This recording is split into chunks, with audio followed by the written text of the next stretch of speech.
Hi, kids. Hello! Hi, kids! That's from Garfield. How you guys doing? Welcome, fellow followers, back to the Physical Media Show here on FanZcene Vids. I am Greg, the host, and with me tonight, I have Tom, as always, and we have special guest, Steven of Deleted Scenes, because Runner has to work late. So, how you guys doing this evening? Let's start with you, Fuck Steven. How his you? Best Buy. Yeah, fuck his Best Buy. Right off the back, the first two fucks. How you doing, Steven? Well, I am here. I just happen to be here, and I'm willing to give up my life and my talent. And if this should be my final broadcast,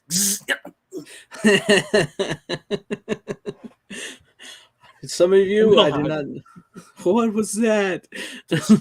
throw that one out there. I had no idea what's going on over there at Steven's house, but Yeah, Steven, you're doing all right, buddy. Blink twice if you're okay. I'm fine. Blink 182. What's my age again? What's my age again? What's this join the chat thing? Connect YouTube account to join the chat. What the hell? I don't have that. I do. Weird. Wow. Oh, man. So I can chat from here now instead of. Cool. You can do it from where you're at now on your end. Yeah, it came up as Mead Radio, but yeah. Nice. How are you doing this evening, Tom? I'm doing the best I can. Glad to hear it. How you guys doing? I'm doing good. I'm trying to get everything going, and it's going to have a good time sharing some physical media with you guys tonight and having a good show. So I'm going to say hello to some of the chat, and then we'll get started, guys. So welcome, Brandon Brad, as always. I love that you always send us good vibes. Good vibes tonight, always. Somebody kicked Deleted Scenes, man. That guy ain't right. Just kidding, Steven. Where am I looking at? Oh, there he is. I clicked wrong. Welcome, Tim Hayes, as always. Glad to have you here. And where are we at? Ace Hanlon. Good to see you here. Yeah, we were going to show you what we got and then some. Wink, wink. We're going to show you.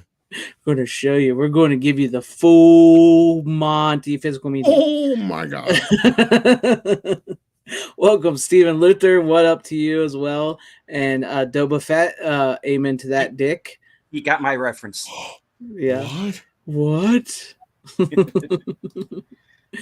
Evening Tyrell 72. Always glad to have you here. Look, Midnight's Edge After Dark's here. We got celebrities in the chat. I wrote that from inside StreamYards, guys. It's coming from inside the house. Coming to take me away. Song's about a dog. You know that? The funny farm. Really? I didn't know that. Yeah, it's about a dog. It's about a guy who thinks his dog is just laughing at him, and his dog's. That's why they're coming to take him away, because he thinks he's talking to his dog. Yeah. Yeah. So, but yes, there you learn something new every day, and you know that Tom Jones song is actually about a man as well. So, just so you know. Japanese. I think I'm turning Japanese. Think so. All right. Do you want to show your 4K for you thing, or do you just want to go over a few titles? I suppose I could. I said I could. It's up to you. I mean, and it's all you. Yeah, absolutely. All right. Just gotta let me have it. I didn't have it queued up here. That's okay. It's okay. That's why I figured I didn't know if you want to show it or if we'll just talk a few. Once again, and welcome to your 4K for you news and rumors for the week of June 28th, 2023. In news, it looks like a rare DVD announcement, only DVD.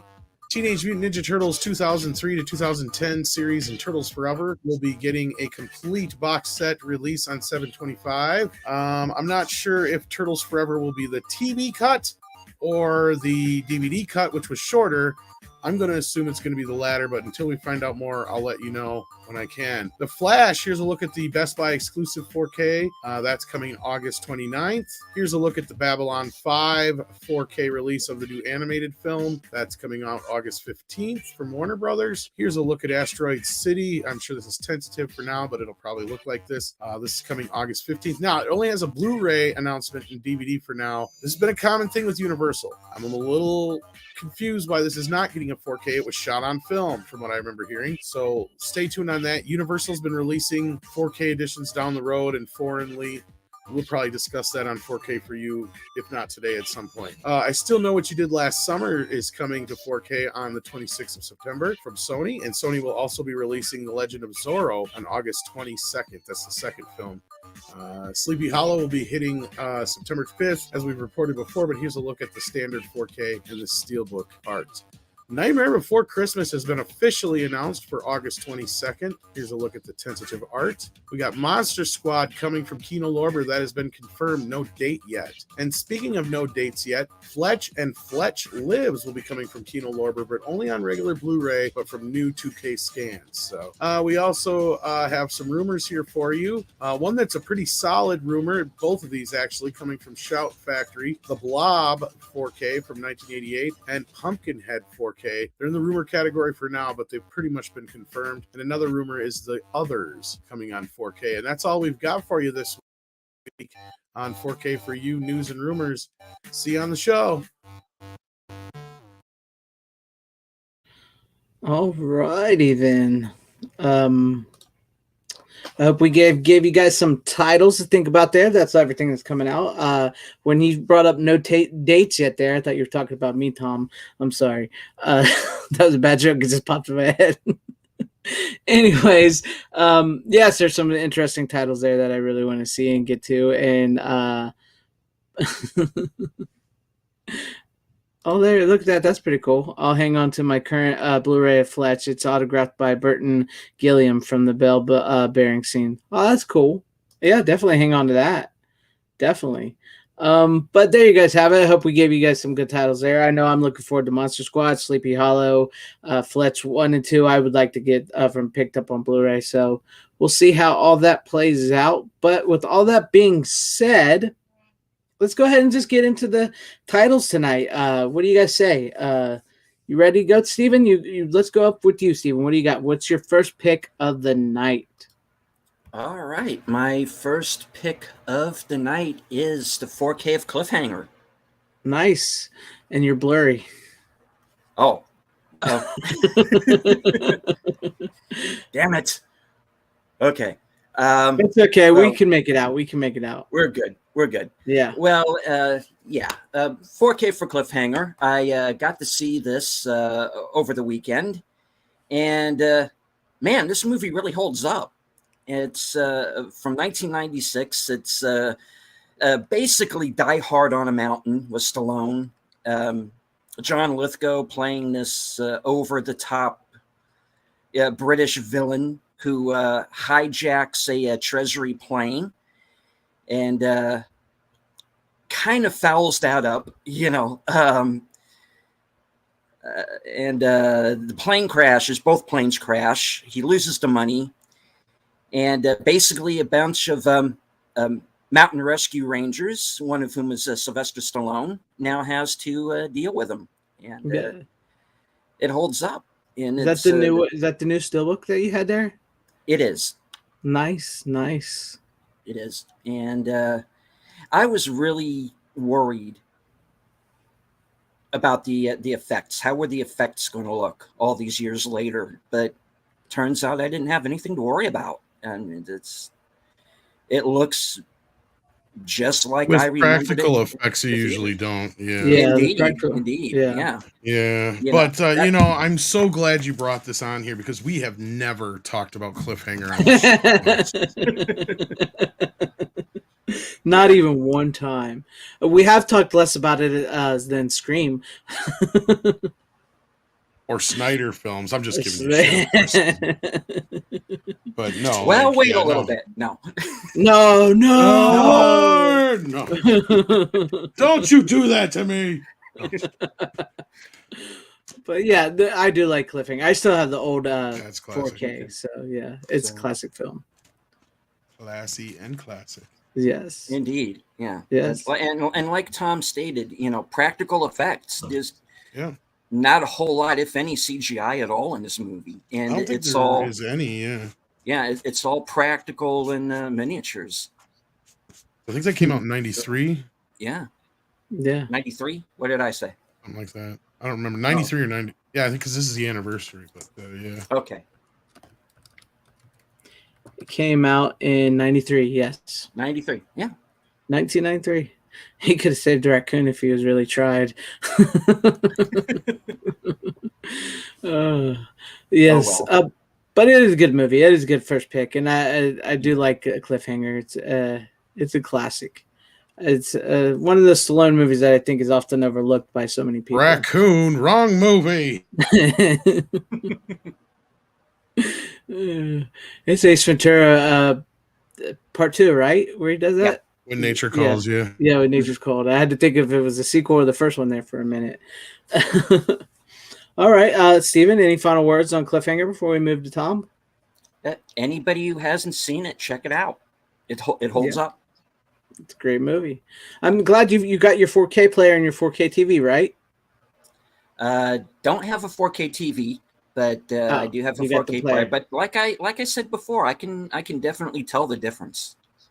Yeah, you can see a little difference. Yeah, and it's like what we was talking about on 4K for you today. So get your player now, and then you can go back and get your TV. So yeah.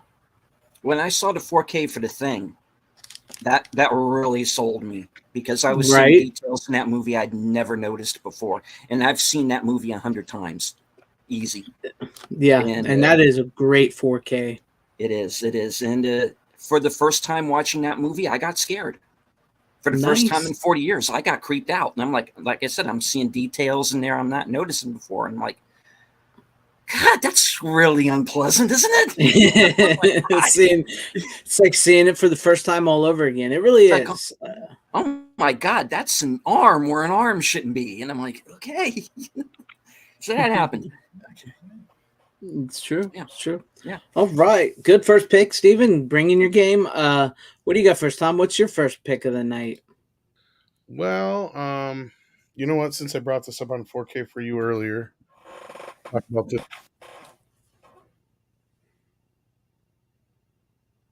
What happened? Can you hear me? I hear you now. I don't know if that was on my end or your end. It went quiet. Well, my sound thing is being a goof, so it's hard to say. It's rebooting. You hear that? Yeah, I hear that. Okay. Yeah. All right, everything's back to normal, I think. Okay. Anyway, I picked up the Best Buy Steelbook. Pre-ordered it, of course. So good luck finding it now. I think it's a little harder to come by. But it's much better than the other one, although it has similar art on the inside there.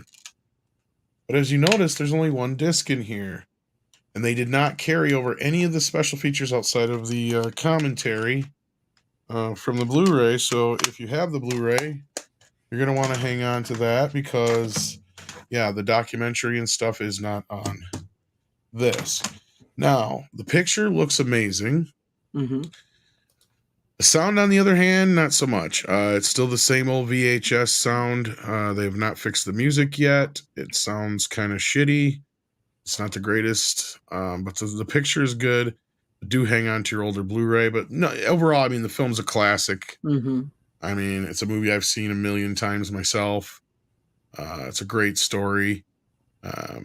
Loosely based on John Hughes' experience on a vacation. Yeah. And it's going to a Disney World, of course, where his dad decided to go cross country. I mean, it's got some really great quotable bits in it. Some Class A performances from everybody from Chevy Chase to Beverly D'Angelo to Randy Quaid and even the kids like what's his face who plays Russ. Oh yeah, Michael Anthony Hall. And Michael Anthony Hall. It's a great film. And of course you get the cameo by John Candy, which of course famously comes in the reshoot ending, which is kind of another one of my complaints here is, you're going to go back to the original negative for this release. Can't you find some of that deleted scenes from the alternate cut? I mean, and I swear I've heard that John Hughes had it on video. So much like the Planes, Trains, and Automobile bit, don't you think you could have at least dug that out for this release? I don't know. It seems kind of chintzy, and the fact that they still haven't fixed the music bothers me. I mean, this is the 40th anniversary of the movie, and it's been 10 years since it's been messed with for, any releases, which was the Blu-ray, which looks like ass. So that, at least it looks good, so, Looks much better than Christmas Vacation did in that respect. But unlike Christmas Vacation, it didn't get a sound upgrade, which is sad because it needed it. Definitely needed it. And this would be one I wouldn't even be against them using like the newer version of the music because like Right. the opening title sequence sounds like ass. Yeah. And the ending sequence, you can tell, I think is a little earlier version of that song too. But again, it could have used the upgrade, but it's a classic film. I'm sure you guys have seen it yourselves. But yeah. Yeah, I'd say that is surprising though, because Warner Brothers usually gives you like the Blu-ray and the 4K together. I know. I don't know what happened this time. They decided not to. That's kind of weird because but Double Fett says, I think Harold Ramis hated the original ending, so we may have shit out of respect to him. It's not so much that as I mean, I would love it just as a special feature, but they talk about it in the making of. There's a great 90-minute documentary on the Blu-ray and DVD from back in the day that was, I don't know if it was Biography Channel or whatever did the inside story. If it was one of those networks. You can tell it's from television. But it was, from like 10 years ago, whatever they made this Blu-ray, you could tell because it's in HD and stuff. But they talk about it in there. They talk about it in the commentary. And I think they even mentioned in the commentary with Harold Ramis something about, maybe that's where I remember saying like maybe he even has a video of it. Because he said something about trying to get some of it for the DVD and it's not on there. And so I was like kind of upset they never got it on there. And I mean, I've never seen the footage. I don't know anybody who has it. I just want to see it. I don't think the movie would be better with it. Yeah. Like, I don't want to cut into the movie. I would just like it like a bonus kind of thing. So, yeah. I think, the first one was one of those like R-rated movies, and then like they kind of got the family audience with them, so they kept them PG-13 so more people could see them. Well, and it also came out in what year? Remember, 83. Yeah, 83. PG-13 didn't come around till 84. Yep. If the first Vacation had come out, later, it would have probably got a PG-13 because European Vacation is no different than the first film. Yeah. As far as it's, I just don't think there's any nudity in European, is there? Oh, yeah. I was going to say, if there's more in European, I was going to say, if anything, it's that's right. raunchy. There is. Yeah. Yeah. It's more raunchier than the first film, but they just got away with the PG-13 then. Yeah. But it wasn't until Christmas Vacation where they really dialed it back. Mm-hmm. Even that one's still PG-13. But yeah. Yeah. And they go right up to the edge on like almost showing that girl in that movie. Yeah. Well, Holly, that's my name. No shit. I'm sure they did shoot a version with it, but yeah. I'm sure they did, yeah. I haven't watched European Vacation in forever because it's my least favorite. I forgot about the nudity. It's not my least favorite. Vegas Vacation and Cousin Eddie's secret thing is their Christmas Vacation or whatever. That's the... Yeah, that one's pretty bad. But all we got is like just a couple images of the deleted ending, and that's it. That's crazy. So, yeah. Yeah. But yeah, I forgot about the PG-13 thing too, because you always forget sometimes like the PG-13 boobs. There was PG-13 boobs back in the day. So yeah. But yeah, I didn't get that yet, so I was waiting to hear your opinion and stuff on it. So I'll probably pick up the standard because there's no way I'm gonna get the Steelbook by now. Yeah, I wish you would have, because it's definitely worth it for the Just for those who haven't seen it, here's the other version, which is just bonkers. It's like they took a look at the old art from the 30th anniversary, which is kind of just bad. Yeah. And they made it worse with that thing. Like, I don't get it. You get Jack Cady on a moose with his hands up. I mean, I guess it kind of matches with if you have Christmas Vacation with the whole like family photo thing, but John Candy being there on the moose is the weird part. There are no moose in this movie. He's not Canadian even. He's just a fucking cop at Wally World. That's the only moose is Marty Moose. Well, yeah. And that's like the scene where they got him sticking up, right? Where they get, or is that him coming down the roller coaster, or that where they got him? I think it's where they got him at gunpoint, probably. Yeah, the gunpoint. That's what I was thinking. Yeah, that's ridiculous. And he's like mid-sentence from the looks of it too. Like, yeah, it's just a bad image overall. It's crazy. I guess there's even more of the new ending that they cut out, but we see an image of it on the end. They actually have a plane trip. They take a plane home, as we see in the end credits. But I guess there was an actual scene that took place on the plane as well that got cut out. Yeah. It's a good movie. It's an all-time classic, and I love to have that. Sorry, I need folks. to get Parts it. closed. Moose outside should have told you. It's great. That's not a real gun. That's a BB gun. Yeah, but it can still do some damage. You wouldn't even break the skin. It's such a good. That's gonna leave a mark. That is perfect, Chuck Katie, because it's just he's like so innocent talking like that, and it's like it's just like this natural conversation when he's got this gun and everything. It just Treated me like a dog, sir. You made me get down on the ground. Oh, that's good. That's a good movie. I haven't can't seen remember that in a long actor's time. name, but he always plays like the captain in like every Oh yeah, the screaming captain in Last Action Hero and shit. yeah. That's a good guy. Yeah, that's a great movie. And if you're hearing stuff popping off on my end, somebody's letting off fireworks outside. So Oh yeah, yeah, if you I hear didn't that, nothing yet, but yeah, I just heard a loud this one a movie. I minute mean, ago. it's really Kind of probably, weird. arguably, one of the best road movies ever. Like, I Right. don't know if it's been matched since. Like, the only movie I think that comes even remotely close is maybe Tommy Boy or Dumb and Dumber, and that's even a stretch. Like, you even got movies like RV and Are We There Yet that are clear ripoffs of it. You know, and it almost became a franchise, or not a franchise, but a genre unto itself. Yeah, I mean, in the franchise planes, itself, trains, and automobiles. yeah, even that kind of you could throw in there, but that's probably the best road movie ever. But Yeah, it's yeah, definitely up there, and I mean, it's definitely an '80s film, especially in a year like '83, where outside of Return of the Jedi, there wasn't a whole lot of movies that were big. This was one of them. You know, you had Superman 3 and a few others, but yeah, that was one of the lesser years of the '80s. So it's nice to have this and Christmas Story come out in the same year, yeah. which are kind of poignant in that sense that they are films that are very evergreen. And I mean, it still holds up very well. I could watch it over and over, and I've seen it a million times. If you've watched 4K for You earlier, you've heard my story of how I had this film when I was younger. I used to have the old clamshell Yeah. Warner case. So yeah, Nice. I love those old clamshell Warner cases. They're so fun. I like those. Yeah.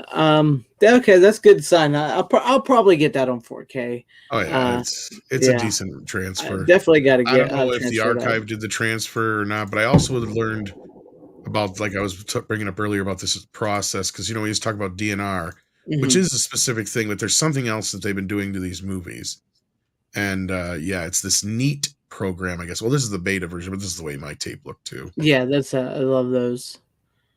I love those old claims. God, I had that for so long. The Warner Brothers worm. Oh, watched it so many times. It just wear it out, man. Just wore it out.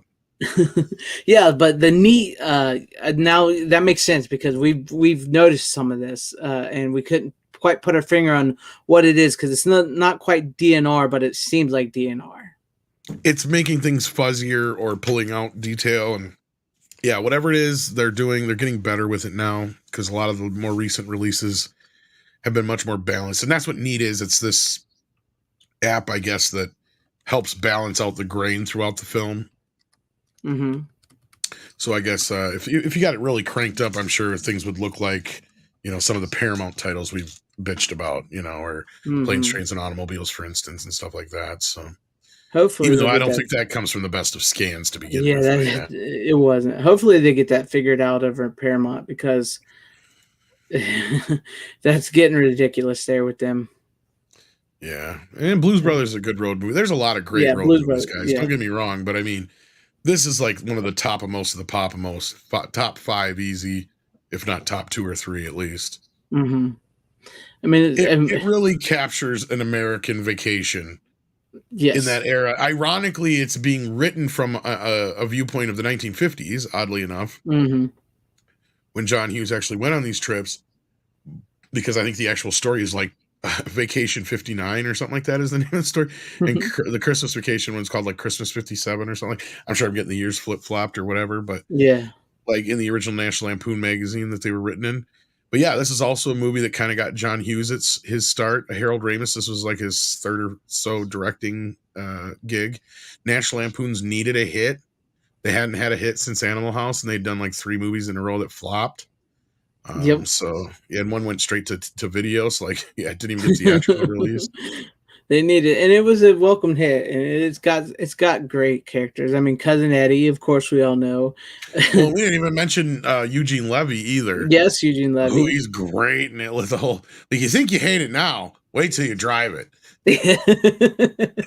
Like he's got some of the best lines in the movie, you know. Yeah. And of course, the Cousin Eddie scene is the one that brings the house down, of course. Right. And then you top that even more so with like, you know, the aunt dying and everything. Like, we should die. It's like, how do they top this shit? You know, it's like the dog pees on the sandwiches and he's just smacking that sandwich wet on the basket. Of course, Christy Brinkley as well, smoking hot in that movie. And that's the part that bothers me is they just can't, for some reason won't put the Pointer Sisters song back in.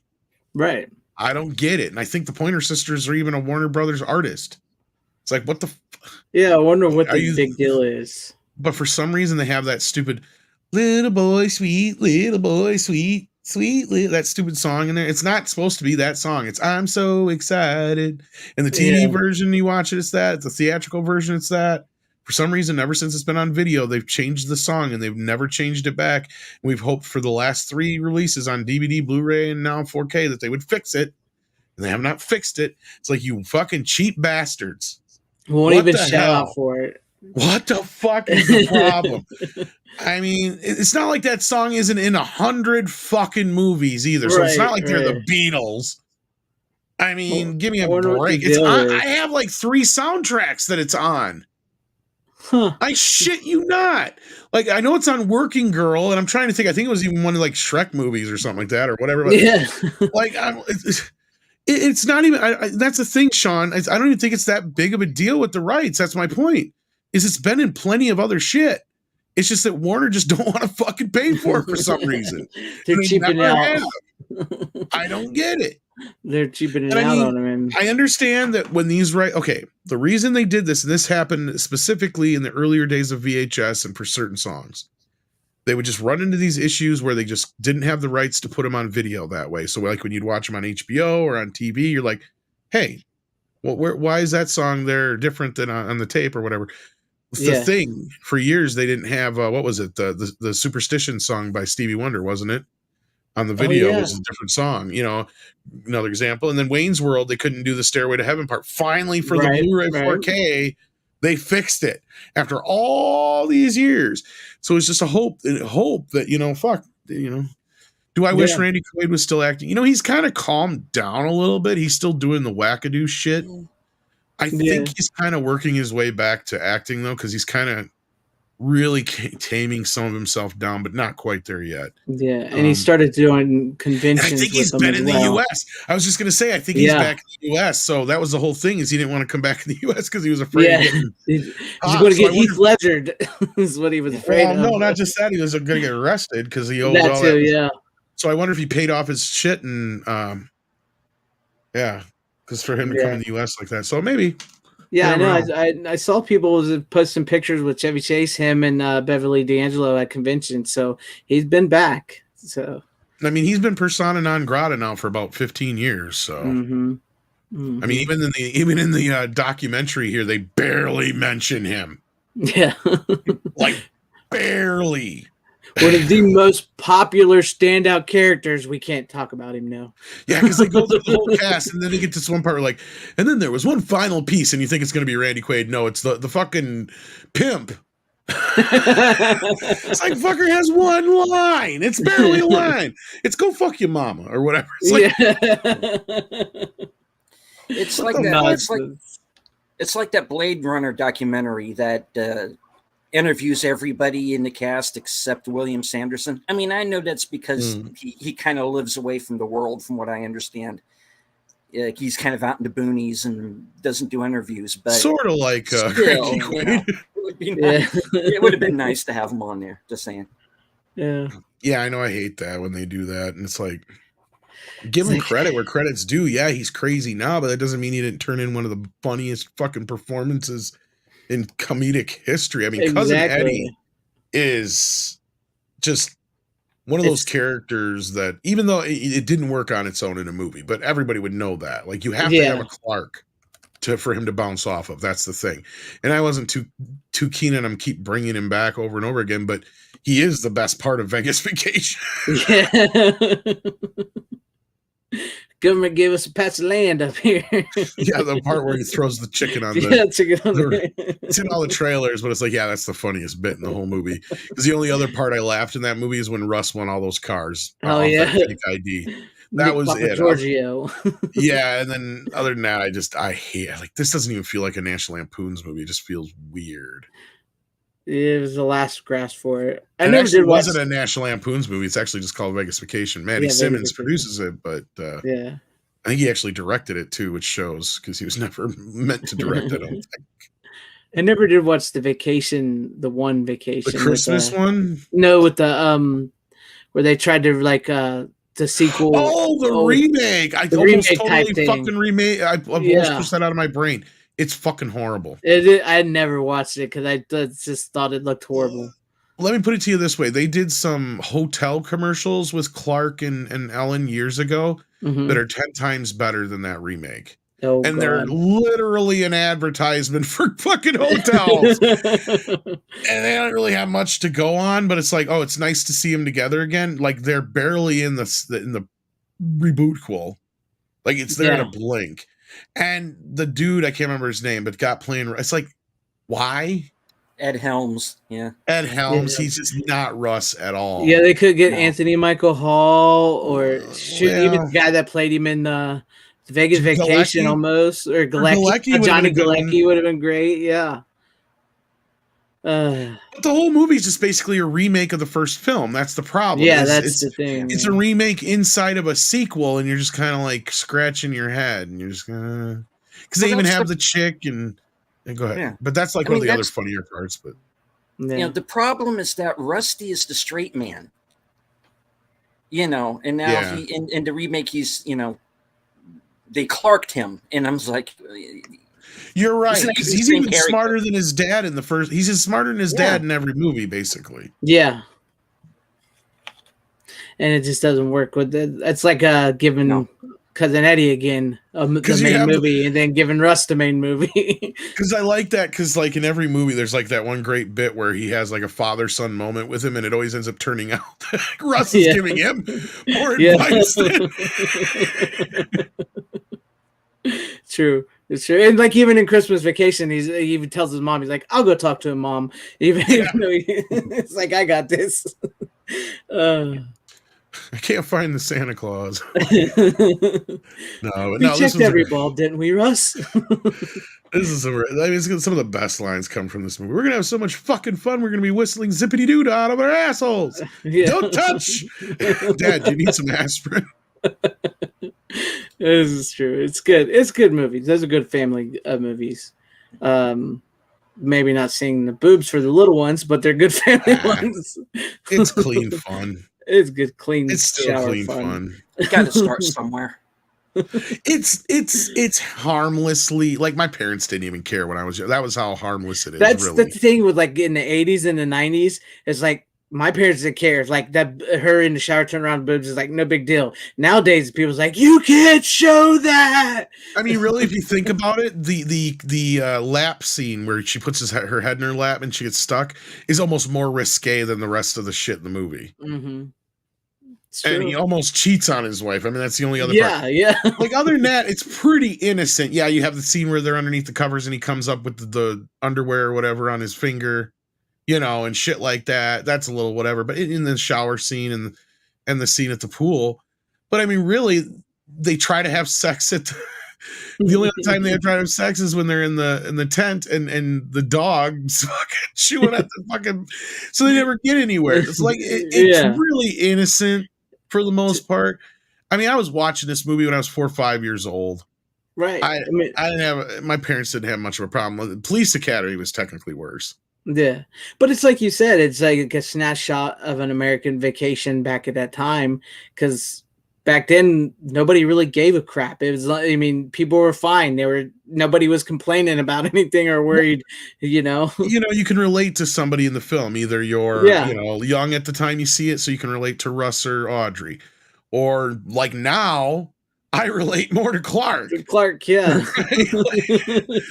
And that's the beauty of the film that makes it evergreen, right? And I mean, it's Mhm. just that's the great part about it. So, but Yes. anyway, we talked way too much about National Lampoon's Vacation. I apologize. Oh, it's a good movie. It's good movie to talk about. Okay, I guess I'll go with my first pick, which I did bring up a little bit earlier on 4K for you as well. And Runner kind of ruined this pick for you guys, but Apollo 13 on 4K, and I know Runner was kind of upset when he found out I had the slip, so I have the slip cover. Yeah, it's a good movie. It's still holds up as far as I'm concerned. Great cast. It really still kept me on the edge of my seat watching the movie. Even though I know what happens, I know with the astronauts and everything, but when they tell you they got 3 minutes to get in the atmosphere, and then we'll know they're okay, and it goes past the 3 minutes, and you're kind of like, are they going to make it? And you're like, you idiot, you lived through. Well, I did. Was I alive? No. What year was this? No, I don't think I was alive when it actually happened. But history. You know what happens. You've seen the movie. So, but it's a great movie. Bill Paxton plays great. Tom Hanks is great. Kevin Bacon is great. Gary Sinise is a really great character in the movie. His role is great, and he never did get the measles. So, if you've never seen Apollo 13, I'd recommend it. It's great 4K. The 4K looks great. There is a few spots here and there where it doesn't quite. It's good, but They've got some early CG effects in that. That's what I was thinking you meant earlier. Like I'm sure the lift off and some of the other stuff might look a little janky, so little janky spots near some of that stuff. But for the most part, it looks really good. I haven't seen it yet. I have it, but yeah, I know. I've actually had it for about a year, and I've never. I've seen the movie, but I've never watched the 4K. Sorry, I need to correct that. Yeah, I've had the 4K for about a year, and when you weren't on here, it was 2 weeks ago. Runner, it was like somebody brought up Uranus in the chat or something, and he's like, "Oh, I got Apollo 13." I was like, "Dude, you should have saved that. I was about to watch that." Because it's just I've been like in the mood for certain summer movies here and there, and Apollo 13 felt like a summer movie, so I wanted to watch that, and it's a good movie. I need to revisit it. It's been. See, I don't even know if that was one I had on. Did I have it on Blu-ray or not? I'm trying to remember. I don't think I ever had a Blu-ray. I think I just had the VHS. I mean, I know I had. I think honestly, now that I think about it, I'm wondering if I even had it on DVD. But I know I had the VHS because that was one that came out sell-through, and I blind bought it because I actually didn't see it in theaters. But I was like, yeah, it's the next movie Zemeckis did right after Forrest Gump. It's got a great fucking cast. Half the cast of Forrest Gump's in it. Shit, why not? Yeah. I didn't hate it. I didn't love it. It was good, but it was like, I wonder if it'll hold up now. It sounds like you enjoyed it, so I did. You know what? I think I did have it on Blu-ray or DVD because I do swear I watched it a couple years back here for some reason, unless I watched it on streaming or something. But I don't know. Maybe I'll revisit it at some point here. It was good. I mean, it's much like when you know how you brought up Batman and Robin, saying you thought it was better than because the other compared to the crap we get today. When you're watching it, it's like real movie making. You got these actual like movie stars, like real movie stars, character actors, great directing, great set pieces. It's American history. It takes place in the summertime. And you could tell everybody in the cast is legitimately having a real good time living out their fantasies of being when you grow up, you want to be an astronaut. You can tell they're having fun. And it's just a really good movie because I remember seeing when I saw it when I was younger. It's like, yeah, it's like you said, it's fine. That's good. Good, Houston. We have a problem. And then watching it now is like it felt like I was watching a movie again. If you get what I'm trying to say there. So it was good. Yeah, it was good. I wonder if it'll hold up some more. Have you seen it recently, Steven? Yes, Steven. Have you seen it recently? Okay, Steven. I think we lost him. You almost lost me there for Houston, a second. But we have a problem. Houston, that would have been perfect. Houston, we had a problem. Yes. I have not seen it recently, no, but I'm definitely curious to see what the 4K looks like for sure. It looks good. It looks pretty good. Yeah, good. Yeah. But since we got your attention now, it's back to you. What do you have? All right. Those of you may have heard of a certain film, Indiana Destiny, blah blah blah, Alan Quartermain. something like that. And I'm not going to talk about that movie. I'm going to talk about another Harrison Ford movie that's probably going to be a hell of a lot better than his new one, and that's Air Force One. Nice. Get off my plane. Get off my- I think Sony paid you a bunch of money to talk about all their steelbooks tonight. Prove me wrong. What are we doing? Christian Bale's Batman now? No. No. Harrison Ford. I know. Ain't you ever seen the Star Weirdos? Let's film this piece of shit. I'm in most of the Star Weirdos movies. Ain't that what you fucking nerds watch? I played the president of the United States of America. I remember when it came out, there was like Bill Clinton had brought the movie to the White House, and he has watched it like 5 times in the White House theater. It was that good. I remember when they talked about it like that. I watched Air Force One at the White House, and I have told Hillary to get off my plane several times. Bitch won't listen. I'm like, I'll even think about giving you a parachute.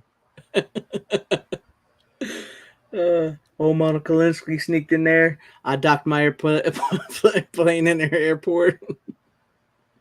Anyway, That so was bad. Steven, That was yeah, bad. I That have was not horrible. watched Air Force One in years. You know what's Yeah. funny about that movie is I was disappointed by it. I took a girl on a date to it, and not only did I not enjoy the movie as much as I was hoping, I didn't get laid. Oh. That's the worst part, man. That's the worst She liked part. the movie. So I was like, all right, well, whatever. Yeah, but go ahead, Steven. How's it look and everything? Unfortunately, I don't know how it looks because I got it yesterday and I haven't had a chance to watch it yet. Then But- why are you sharing it? We got a runner here. Run we got a him runner off. here. Well, I Couldn't was just bring on trying something you to. watched last week. Oh, we know now. You're just proving Harrison's point. Sony, you Damn cleared, it. check the cleared. Shill alert. Shill alert. Yeah, I had to find something that was new. That's okay. I No, didn't- it doesn't have. I didn't No, want to go Steven, too it doesn't far. have to be new. Yeah, It just it's whatever you watch, man. But, Yeah. Trust but me, my again, next picks are not going to be new. yeah, but again, this is not a movie that technically is not new. It's 97. Yeah, it was. Yep, I came out remember- the same year as Men in Black because that was the next date I went on and didn't get laid. Tom, you have problems with taking the women to the wrong movies. It was the wrong woman. The wrong woman. That's Oh, right. I got a funny story about that. I made the dumbass mistake of taking a lady friend to see The Lighthouse. Oh yeah, that's not quite a date movie from what I've No. heard. You liked my lobster. I saved it. And I think she wasn't crazy about the dearth of mermaid vaginas during the course of that film. And we're walking out. That's a bad movie to take. Maybe I have to check that out now. I didn't know anything about Oh, mermaid you know that? vaginas. Oh yeah, there's Oh. a big old Yeah. mermaid, sloppy, wet mermaid Mermaid, vagina. Yeah. Mermaid Mama Jamma. Yeah, And, oh man. And we were walking out, and she's like, "This is the stupidest movie you have ever taken me to." It's a dark Edgar Allan esque Poe type movie. Yeah, It's disturbing in very some scenes. I enjoyed the movie, but I can't say it's something you'll want to watch multiple times. no, it's a one and done movie. Yeah. I think. Willem Dafoe is fucking. Yeah, great, he's though. amazing I'll in give it. him that. He steals the Um, movie. And Pattinson's actually pretty good too, dare I say it. But nothing. How do we Okay. get to the lighthouse from it? Yeah, well, if you want to see Robert I don't Pattinson know. jerking, playing with the pud in the corner in the movie for a Yeah. couple minutes, There's- I didn't care to see there's that. too. There's that too. Is he sitting there going, "Oh, I'm Batman"? Oh, Batman. Uh, But how do we the get leather feels on my nipples? how do we get to this from Air Force One? Get off my plane. my fault.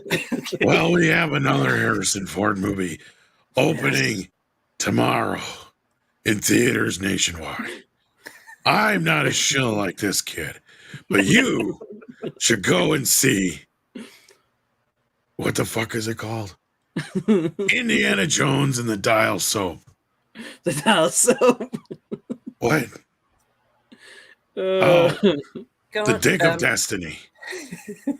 Something like that. Going back to the chat for a second, Captain Nabil 7. Brought to you by Paramount and Warner Brothers Pictures. Yes. What? Disney. Why the fuck would Disney make an Indiana Jones? So does that mean nobody's face is going to melt? No. Turns to Mangold. Hey, Spielberg, what are we shooting next? Steven, you're getting younger every time I see you. Where's your hat? Yeah, you don't look the same without the hat. What does Lucas have to say about this shit? You gained some weight, fat ass. Sorry, Steven. No, that's quite all right. I did want to bring up something in the chat before I go into Air Force One, and now I'm going to derail us here for a moment. Captain Nabil 7 is saying, is it right of me that I recently bought films like Chinatown today, considering how I planned on doing that since the moment I heard that the French Connection was censored? Nothing wrong with that. Nothing wrong with that at all. I bought a copy of Chinatown. I found it in that has a 4K master, but it hasn't been released on 4K Blu-ray yet, unfortunately. Unfortunately, no. I just have the DVD for it now. It has been available in digital and 4K for a while, but Lord knows if I'll alter that one. Yeah. So no, I mean I go out and find these older movies, man, and yeah, I'm so pissed about French Connection because French Connection's in my top at least 25 favorite films of all time, and for them to do that, I was like, really bad. You know, and to kind of plug my own show for a minute, the last couple of shows I've done, you know, has been all about film preservation and just go back, find physical media, find the uncensored versions of these films, because you know, like I brought up Apocalypse Now. You can't find that on streaming now. They've pulled it. So if you bought a copy of that movie off of streaming, you no longer have that film. Wow, I did not know that. But the 4K that's out there, get your hands on it because it has all three versions of the film. Yes, and it looks great. It's from the best elements they have available. But I just got to say, Captain Nabel, is that how you say that? Captain Nabel, just forget it. It's Chinatown. Yeah. It's a good one. That was you a good know, one. That was good. I got Chinatown. I got the sequel film, The Two Jakes. Please laugh. Yes. I haven't seen The Two Jakes since it first came out. Does it hold up still? I don't remember liking it all that much. I remember liking it too. So yeah. I don't know. It was like I kind of do, but I don't. I'm not sure because it's like I know it's not nearly as good as Chinatown, but no, it's like a different kind of movie though. It is, and and he's a much different character because remember World War II happens between the two films. So all of the men have gone off to war, and they all come back either physically or emotionally scarred from it. So that plays into that movie a lot as well. And then having without going too far into spoilers for the sequel, someone from the first movie shows back up. And Jack Nicholson's character kind of, everything that happened in that first movie that he's been trying to forget bubbles back up to the surface again. And it's an interesting film. Not as good as the original, no, but I think it's well worth a look. Nice. Yeah. Well, that's a good deal. Any final words on Air Force One? Not that we talked much about it, but didn't. Quick overview. Harrison Ford, he's president of the United States. Russian terrorists led by Gary Oldman, who's just chewing up the scenery as usual. It's Die Hard on Air Force One, and it's I obviously it's funny because just saying that, and I thought I was unmuted. I was like, it's just basically Die Hard on a plane, like you just said. It's Die Hard on a mountain. Yeah, and it's it's a good one, and Glenn Close is the first female vice president. Glenn Close is the vice president, and I thought it was Jennifer Lawrence. No. Hey, say what you want. I'd rather stay here naked than go watch The Flash. So, yeah, that's a plus. But yeah, Air Force One, fun action movie, very, very much of its time, very 90s. But hey, if you like Harrison Ford, large and in charge, man, he's not pushed to the background in this movie at all. He's the man. So yeah, give it a look. He's the president. Damn straight. All right. Good. Tom, let's head on to you. What's your second pick of the night? Have you done any yet, Greg? Yeah, I did Apollo 13. Oh, that's right. Jesus. We're only on our second picks. I wish it was the other way around where I was later in the game here, but yeah. Oh, yeah. This is my last pick unless I could find some other things to talk about depending on how tired I get here. But all right. This one, well, we're going to talk about this maybe for a couple minutes. And actually, this is a weird release. We're supposed to be getting a 4K release of the first film, hopefully all 5 films. But these are seminal films, at least the first one definitely is, and there's something to be said about all of the films, actually. First 2, actually, I should say. They changed Hollywood in some ways, and in some ways even police work.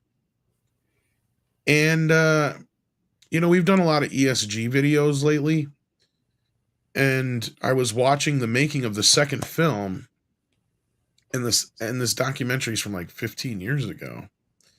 And it almost sounds like a lot of the shit that we're talking about today. So I drew a parallel directly to the late 60s, early 70s to what we're dealing with now. The only big difference is then it was actually it wasn't manufactured like it is now. It actually come out of a natural movement of civil rights and gay rights and women's rights and all that kind of shit. Yeah. This is a manufactured movement now. The difference also is we don't have a Dirty Harry. See, yep. Dirty Harry was a big deal for many reasons because it also showed that this crazy bunch of hippies and left thinking wasn't exactly the way everybody thought even then. Yeah. Even in San Francisco. Yeah, because this movie, we need a Dirty Harry now. Really bad. Yeah. I don't know when we'll get it or if we'll get one, but I think that's something we need to help get us out of this fucking rut we're in right now. Yeah. Because even all the critics that were the lefties then that were hating on the movie, they still praised it for its technical advancements. And then the sequel was even tougher for them to review because the sequel just turned everything on its head. And again, you could get really deep into these movies, and I think we're going to get into them a little bit in some of our more later ESG videos, because like I said, I drew a direct parallel to these movies directly, a little bit with Death Wish and some other ones. But what those movies were saying was people were going to see these movies, and what was scaring the hippies and some of the liberals and whatever at that time, or the lefties, I should say, not the liberals so much, but the progressives, I should say, is that they were cheering this shit on. Right at the end of the movie, they were getting, because a lot of these characters were coming out of, especially Death Wish and Dirty Harry, were coming out of the idea that the police were no longer having as much power as they used to, and the criminals had more fucking rights than the actual victims, and it was becoming a problem. And Dirty Harry was an old school cop who tried to work within the system, but sometimes he knew he just had to bend the rules. And in some cases, even fucking break them. Right. But like the thing is with these 5 films, they cover so many different things. You got the first film that covers what I just kind of said more directly. The second side of it that, shows some bad cops, but a good cop like Harry is, not extreme as those guys. And then the third film covers more feminism things. The fourth film came out in the 80s, and it's kind of more of a compliment on things in that period, but same kind of thing. And then same thing with Deadpool, which was leading into the 90s. The Deadpool's probably the least of all the films. I like it. It's fun, but I'll be honest with you, it feels like it's shot for video. Yeah, it's like near the tail end, like Dirty Harry was no longer needed there's something anymore. about it that it just kind of like, no, it just doesn't feel like the other first 4 films. But I still love it. Don't get me wrong. It's what's weird is I have this Clint Eastwood box set, and that's the only one that's not included in there. Of The Deadpool. Yeah, for some reason of all the Deadpool. Like Steven's got it too. You got there. He had the same thing you had. Same thing as you. The same one? Oh, was it? Oh no, it looks bigger. Oh no, he's got like a. This is the DVD set from back in the day. Okay. Okay. Your camera's like really blurry. But it wasn't like that. I don't even think I ever saw that one. That's a nice set, though. Yeah, I don't know if you can turn your resolution up or not, Steven, but I know your net's a little strained as it is. Let me give this a try and see how that does. But you got the great music by Lalo Schifrin, who I think did all the music for all the films. These are not the worst transfers considering how old they are already, but I cannot wait for the 4K. And I hope the rest of them get a 4K transfer as well. That'd be nice. It would be. Is that scheduled to 4K, the first one? We haven't heard an official announcement yet, but it's been. Remember, we did a rumor a couple of months. That's back. Right. That's right. I remember that. Yeah. Brian Barth, I think it was just the right role for Clint Eastwood. I don't think John Wayne did. Did I fire 6 rounds or only 5? I gotta say, in all this commotion, I lost count myself. You gotta ask yourself, do you feel lucky? Well, do you, punk? It's not the same. We kind of got a couple of movies that were close to that. McHugh and Brannigan. Yeah. This movie started a whole genre. Exactly. Yeah. And it's like the thing is, like with John Wayne, we knew how he felt about Clint Eastwood, especially after seeing The Pale Rider. That wasn't like a hero role to him. So Clint Eastwood had that really nailed that sense, like Thomas talked about. Like he really nailed that character in the sense of like, this is what these people are going through. Not everybody views this world this way. So it really works. Well, not just that big cities were turning into cesspools like that because of the lax, the idea that the criminals have the rights and this and that, and they were getting let out, and petty crimes and stuff they were trying to make out. It's like, a lot of the same kind of arguments we're still making now. So it's like we went leaps and bounds from there. How can these same problems be still here? Just repeating. It's just history repeating itself all over again. Those who do not learn the lessons of the past are doomed to repeat them. So yeah, and in this case, manufacture them. Yeah. And I mean, Clint fills out the movies. I mean, he doesn't direct each one, but he does direct, I think, 2 or 3 of them.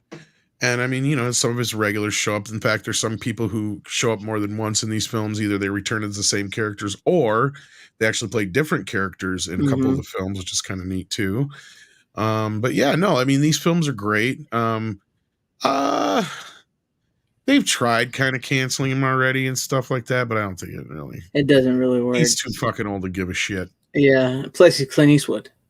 The only other sad part is it's too bad that he's way past the point where we could probably get another Dirty Harry film. Yeah. So I really think you could kind of squeeze, Harry's in retirement in this cold case.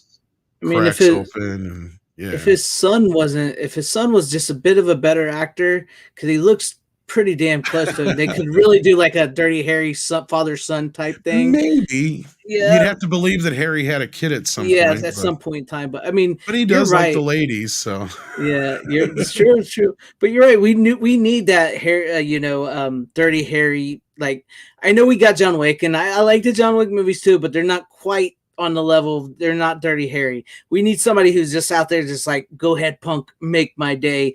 You know, we need that type of hero. No, Yeah, no. No. See that guy, the guy that played that bank robber in the first movie, he's shown up a few. I think he's almost every single one of them, except for maybe one. I think. Yeah, and he plays a different role in each one. But yeah, we should really. I have not seen that movie in years. I might have to look for that one now. It's been a while since I've seen it. Yeah, I've not seen. I don't know if I even have that one on Blu-ray or not. I've got most of Eastwood's films, but yeah. Like I said, I got this Warner Brothers box set that has most of his Warner. Well, not all of them, but a pretty good highlight of most of them. And like I said, for some weird reason, they've got 4 of the Dirty Harry films, but not Deadpool. And the only way you can get Deadpool for some reason is in this collection. Weird. They have separate releases of the first 4, but yeah, that's weird. I wonder why. And Sean, don't put that evil on the world. Special features, yeah. Nice. And as far as special features go, so hopefully they revamp this with just 4K releases. Would be nice. Hopefully. I mean, I wouldn't even say there's really much that needs to be added to it. I mean, I don't know, was there even deleted scenes maybe? But I mean, there's tons of documentaries, and up till you get to like the last 3 films, they've all got pretty much special features, and I think they all got audio commentaries from Eastwood historian and stuff like that. Nice. Milius might even do a commentary for the second film. I have to look. I can't remember. Because John Milius wrote the second one. Yeah, he does. Steven said he does. That's what I thought, yeah. But he's great on the documentary too, where he's talking about, because he's that side of the aisle kind of, so it's like you kind of hear it and how he's saying, this is the other side of what they did with the first Dirty Harry, and it was commenting on the way the critics were going after the first film and things they were saying. So I was like, yeah, it's really really kind of neat how the movie's kind of bounced with this how they said it. And even this is one of the reasons I got onto it was we were talking about a couple of the movies for Toxic Tuesday, plus it's brought up quite a bit in Tarantino's books, so that was another reason why I watched them. So not bad. Yeah. Hopefully we get that 4K soon. But yeah, even what I said earlier, like it even influenced police work. The first film, loosely based upon the Zodiac killer, or whatever it was, that helped them kind of create the special like detective CSI kind of shit for serial killers and to kind of track down, more serious criminals like that. So at that point, that really hadn't been a thing. Right. That's where like Harry's just a regular, homicide cop, basically. So, or homicide detective, but yeah. They didn't quite have the specialty fields yet.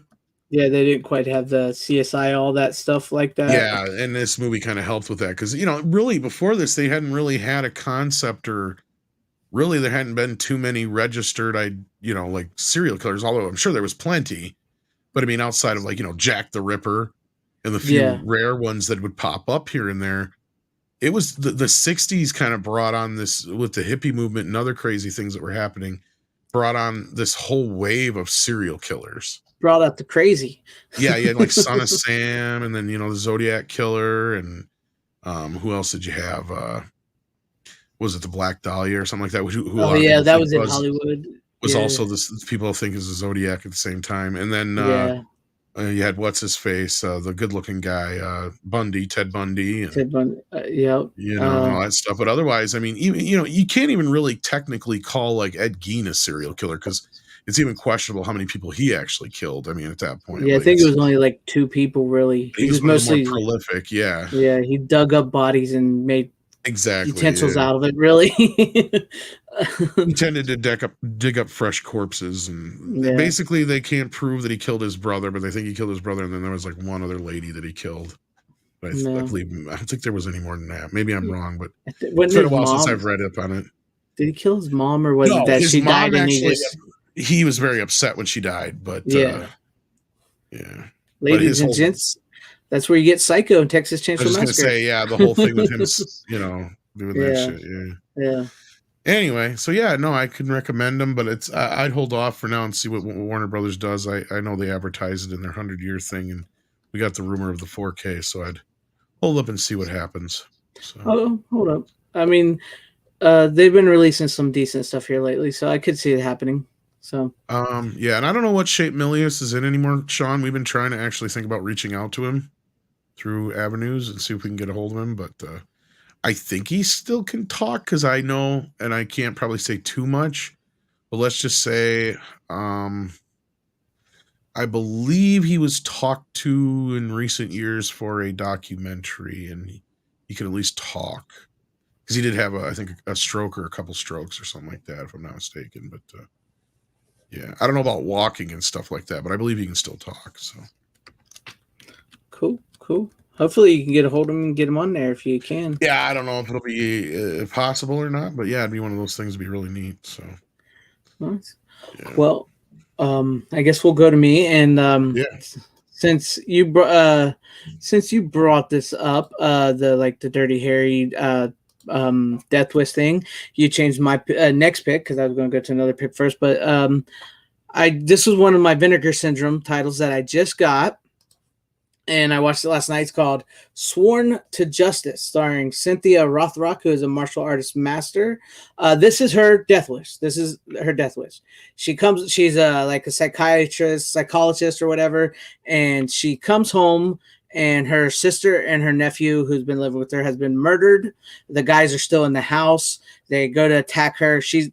Cynthia Rothrock is an actual martial artist. She fights them off, but they pull out a gun on her, and so she jumps out the high rise of her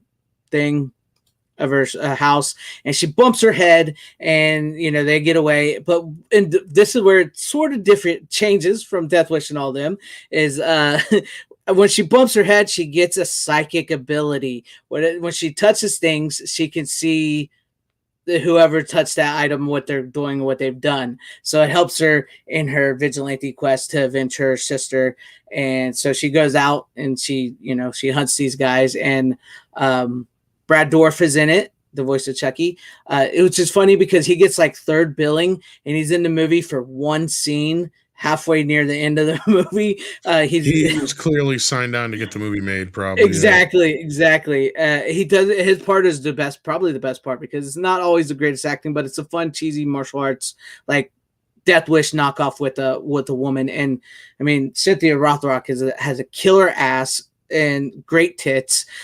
What can I say? She shows it's her most revealing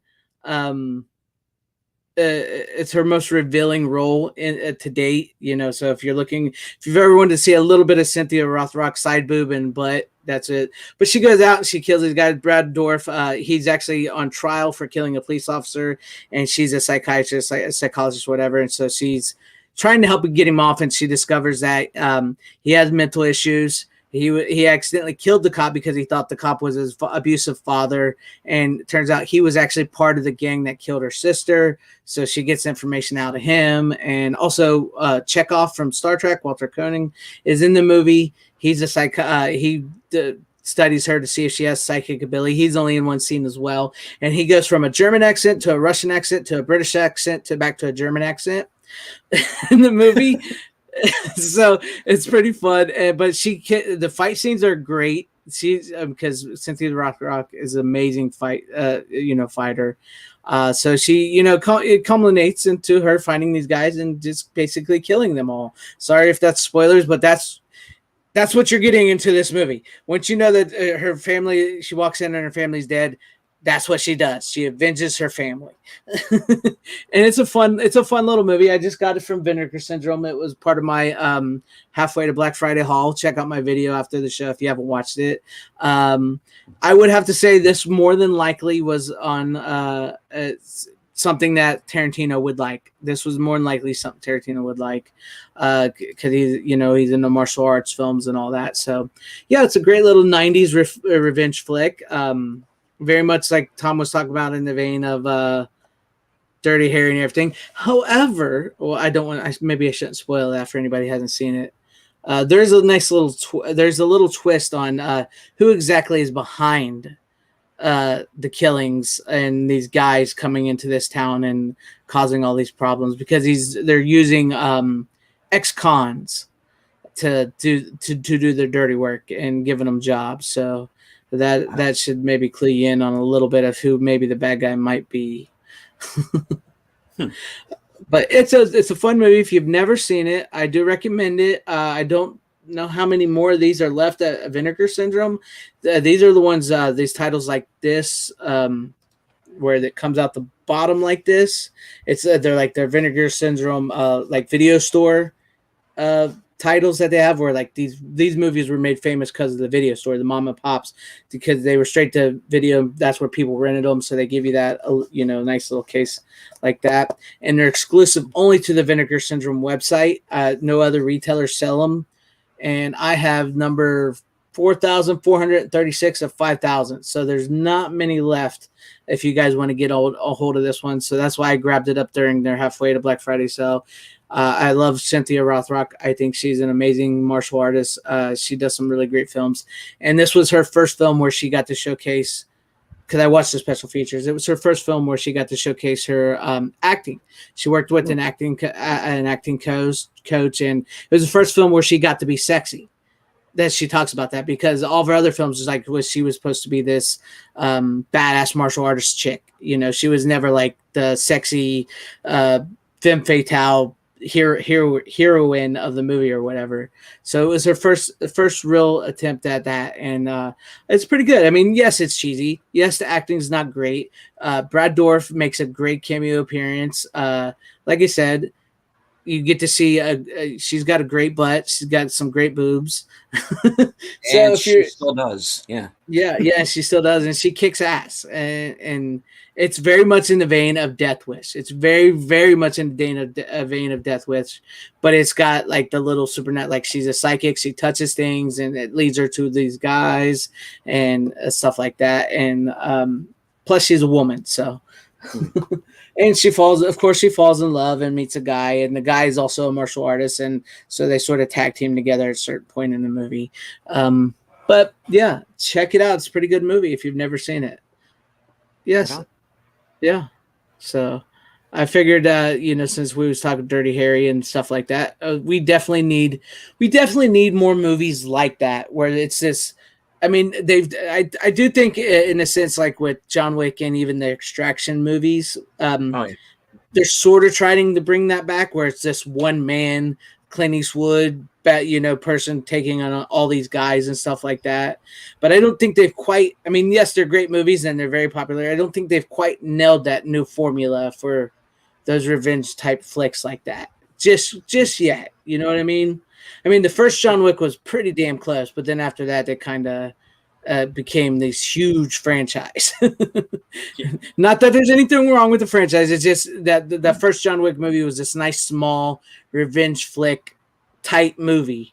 And then now they're all like 3 hours long, grandiose, special effects, stuff like that. But yeah, if you've not seen Sworn to Justice, I do recommend it. It's a good, cheesy, fun watch, and it's a good like Death Wish knockoff. So there you have it. Yeah. So, but Steven, back to you. What do you have for us for your third pick? All right. Well, we mentioned Scott Eastwood a few moments ago. Yes. And I want to bring up a movie that he stars in that I think it kind of got slept on, and it's really very good. It is an Afghan war movie about the Battle of Kamdesh, and it is The Outpost. Oh yeah, I heard that was a really good movie. It's really very good, and so you have about 100 or so men who are in this forward operating base. Which is it's in a valley. It is surrounded by mountains. So, of course, naturally, anyone can just show up and just shoot down into the valley. And that's pretty much exactly what happens. They get surrounded by Taliban fighters, and it becomes this 2-day battle. And if you... Go ahead. If you like movies like Black Hawk Down, what's another kind of recent one that comes to mind? 12 Strong, something like that. You will like this because it's very well done. A lot of the soldiers who lived it have parts in this movie. Many of them play themselves. Oh, really? So that's another one too. Didn't, another really good reason to watch it. Were you on there with them? But didn't Gary and Keith Pop Culture Mindful, don't they know the guy that worked on that or something, the director or something? They know the director. Yeah. Yeah. Were you on there when they were on there? I'm trying to remember. I might have been. I don't recall exactly. It's been a while, but they've done a few shows about this movie, and I'm really glad that they did because it like I said, it's one of those movies that just fell between the cracks, and it really should have. Honestly, if there was any justice, it should have been there at Oscar time. Yeah, because it's that good. Yeah, I've been meaning to watch that because I've heard it was really good, Yeah. and I do think Scott Eastwood has some ability there. I just think there's something like he's not getting the right projects thrown his way or something. Where like when he gets a project like this, it's not pushed the way it needs to be pushed. Yeah. You know.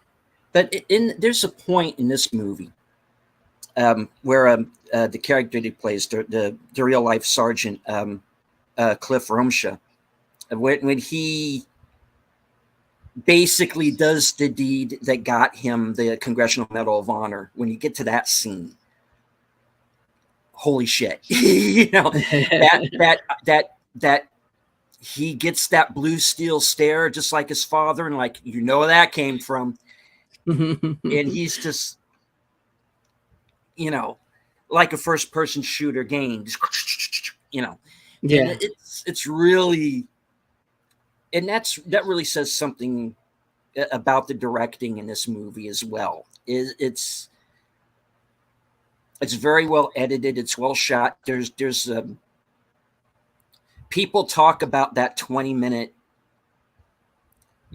unbroken shot in Extraction 2, and that's great too as well. But there's one in this. Obviously, it doesn't go on as long, but. It's pretty well done. There's a lot of mayhem. I also want to single out Caleb Landry Jones in this movie as well. Like I said, if there any justice, he should have at least gotten an Oscar nomination. He plays the Ty Oscars Carter, who was another Congressional Medal. There were a number of Congressional Medal of Honor winners for this battle, and it's really a story worth telling, and it's a movie worth seeing. I'm gonna have to. What was it called again? Because I keep forgetting the name. The Outpost. The Outpost. Yeah, The Outpost. Okay, I think I'm gonna put that on my list here. And yes, because that is one I have been meaning to see because I've actually heard a lot of good things about that movie. Good pick up there. Good pick up there, man. Nice. Yeah, maybe that's what it is. Maybe he's a little rigid. He's not quite. I don't think he's quite comfortable yet. I don't know. But maybe I have to see The Outpost and see how he acts in that. We'll see. But. All right, good, Steven, good pick. I'm gonna go back to me if you're done, Steven. If you don't have anything else to say, yeah, we're good. You good? Yeah. All right. Sorry, excuse me. Okay, I'm gonna go back to me, and then we'll get back to Tom here in a minute. Let's see, where is this? I did a review on this movie. These two, it's a double feature here. So check out my review if you haven't. But it's Virgin High, starring Linnea Quigley and Richard Gabai. And then the sequel is Hot Under the Collar, starring Richard Gabai and Melinda Clark here, who played the zombie woman in Return of the Living Dead Part 3. So it's got a great cast. And Richard Gabai, the guy here, the star, he directed the movies as well. He stars in them, directs in them, produced them. I think he might have wrote them. I don't remember if he wrote them or if somebody else wrote them. But these are like great late night movies. They aired on USA Up All Night with Rhonda Shear. So That's the type of movies. And these are cheesy. They're fun. Don't expect Citizen Kane with these movies. They are not Citizen Kane. They they are raunchy teen sex comedies that went straight to video, and I absolutely love them. And actually, the director here and star Richard Gabai shot me a DM after I did my review and told me he really liked my review and thank you. And I might be working on trying to get an interview with him for you guys. So be on the lookout for that. So if you guys have not seen my review of this, check out my review. The director and star liked them. But the first movie here is Richard Gabai's character is dating this girl, and her parents, played by Burt Ward, and her mom, I don't know who her mom was, send her away to Catholic school, the Blessed Virgin, and so he sneaks in undercover as a priest, and trying to get her out. And hilarity ensues. Linnea Quigley is the head girl at the Catholic school, and she pops her top. You get all that, and it's funny. Burt Ward is hilarious in this movie. And then the sequel here is now Richard's character is now dating Melinda Clark, and not the same girl from the first movie, and she accidentally gets hypnotized to go join and become a nun. And she just so happens to be going to the nun school that teaches the nuns to go to the Blessed Virgin's high school. So he sneaks undercover back as the priest and as a nun to try to get her to come out of her hypnosis, to come back to him.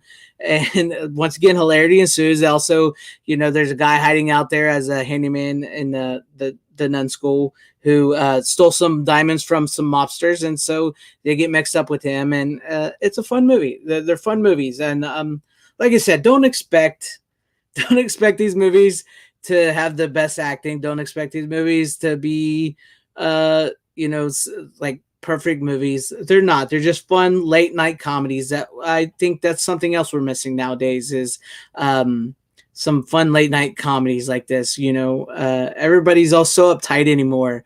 Nobody wants to have fun, and these are just fun movies. Really fun movies, and I'm really hoping I can get Richard on the channel for you guys and do an interview with him.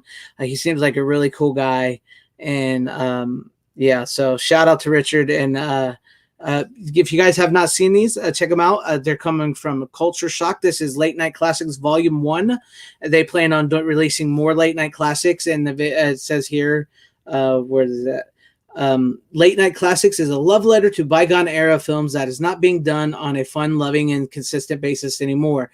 The VHS boom of the 1980s ushered in a wave of sexy flicks filling up the aisles of the mom and pop video stores across the nation.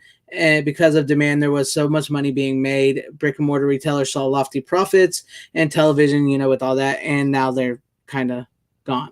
So, so I'm glad Culture Shock. I almost said Culture Shock Casino. Culture Casino. I'm glad Culture Shock Releasing is starting to put these out there. So if you guys want to get them, pick it up. The slipcase version, no longer available, so you can't get this anymore. But you can get this because this is what you will get if you just order it now. Because the slipcases were limited to 1,000 units and they're gone. So beware of that. But there you guys have that. That's my third pick of the night. I hope you enjoyed it. And like I said, if you want to go check out my review, check out my review later. But yeah. It's been a while. I haven't talked to Culture in a long time. But he's a great guy, and he's killing it, and he's kicking ass on his channel, and I'm so happy for his success. He's a great guy. He deserves all the success he gets. Hypno nuns on the run. I like that. But there you guys have that. That was my third pick of the night. I know I maybe went on a little longer about it since I did do a review on it, but I really had a fun time with those movies. That's my speed of movies, like cheesy late night B movies, horror movies, comedy, stuff like that, action. That's what I love. But yeah, so there you go. There you go. Tom, I don't know if you're ready for your pick, your final pick or whatnot. I don't know if he's ready back yet. So we'll go back to you, Steven. So what do you got for this your final pick? So All right. What do you got? Well, the last time I was on the show, I brought up the movie The Gray with Liam Neeson, Where he doesn't punch a wolf. where he does not, quote, he does not punch the wolf. He does not actually punch the wolf on camera. I was sold that he was going to punch a wolf in that movie. Oh, sorry. Go ahead. Well, I am going to bring up another movie where it is implied that someone is going to punch a wolf, and in a sense, they do. And that is a movie called Hunter x Hunter. Okay. I've never heard of this one. This is a Canadian-made film. Camille Sullivan, Devon Sawa, and Nick Stahl. And Camille Sullivan and Devon Sawa are this married couple. They live with their daughter. They're kind of out in the boonies in land that used to belong to his family, but is now kind of been taken by the government, and it's now a national park. But he's still out there. He refuses to kind of give this part. And they're basically, they are living off of the land. They've taught the young girl to hunt, clean the kills, whatnot. So they've taken this. We are living out in the wilderness, and we're going to live that way. Right. Off the grid. And Survive our own. They couldn't be any farther off the grid than they are. And then a wolf kills their dog. Oh boy. And attempts to attack the mother and daughter while they're out by this stream washing clothes. So dad decides he is going to go out and he's going to hunt down this wolf. And that's what you think the movie is going to be about. You think it's going to be this family against this particularly vicious wolf. So it's another movie selling me on a lie. Metaphorically. Because when the father goes out to where he thinks this wolf den is, he finds dead bodies. Never a good sign. That a serial killer has left behind. This serial killer is using the property as his dumping ground.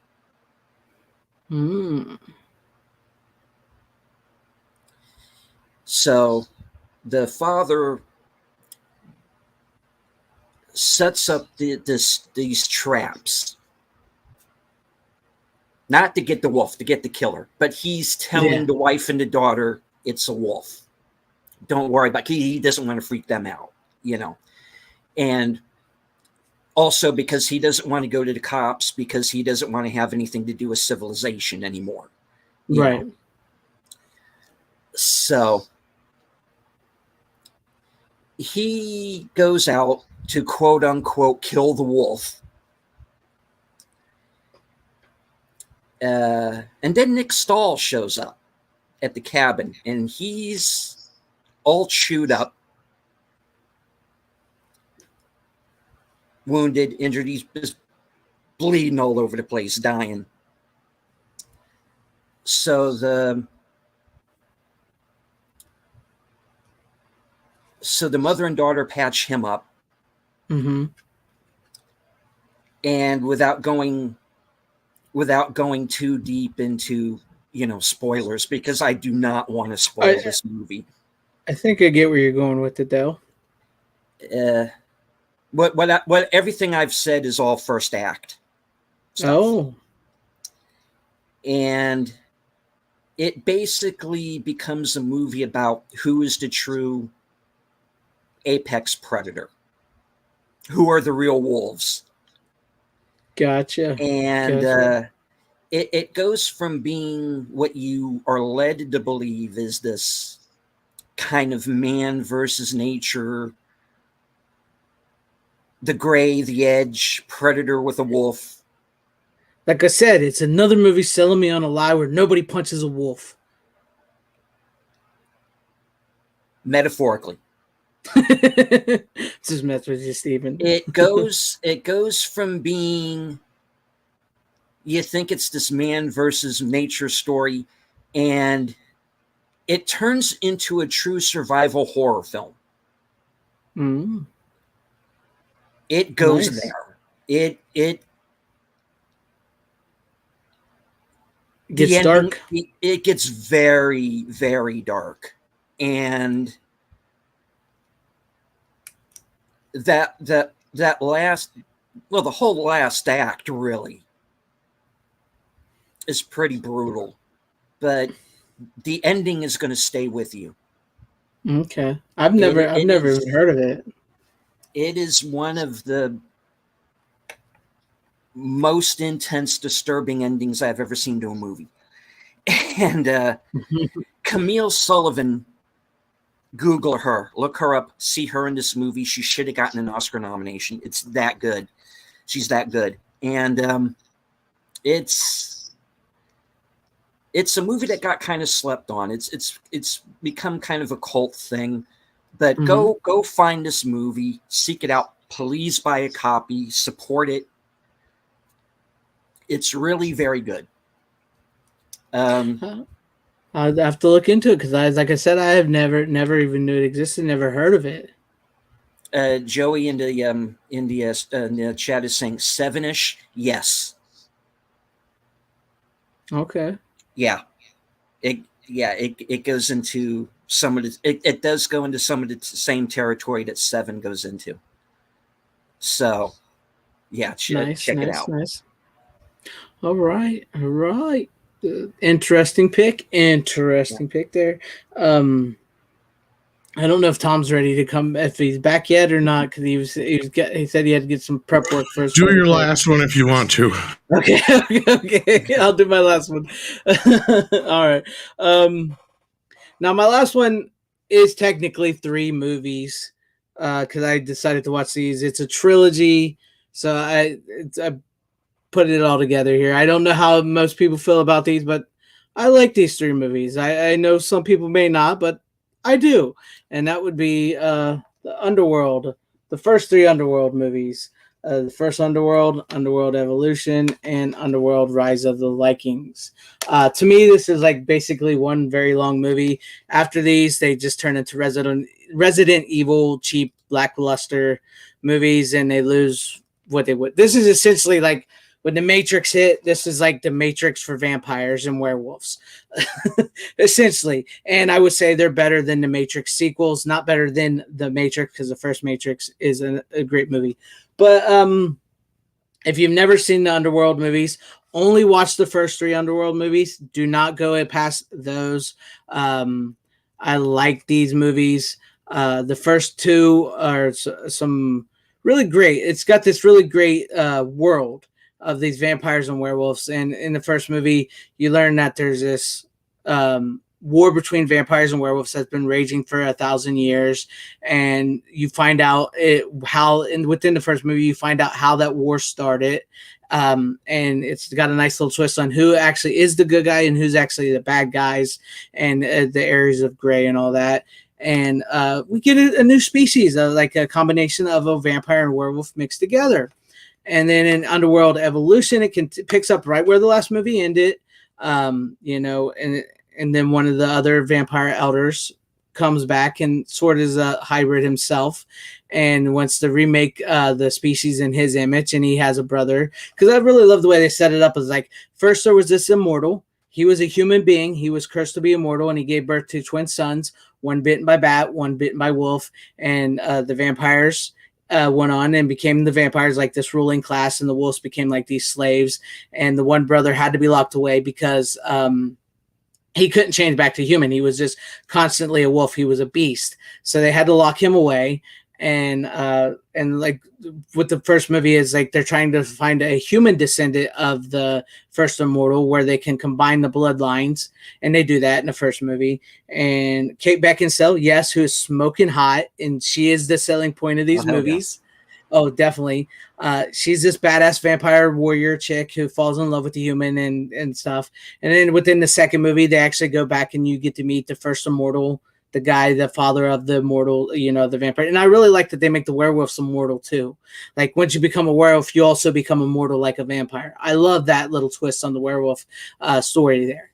And so like, we get to the second movie and it's coming. We get to meet the first immortal. We get to find out how the war needs to end and all this. And then like Selene, Kate Beckinsale character, she gets to become something else too. And the movie, I think the second movie really ends with this really great setup of like, we now have these two new species.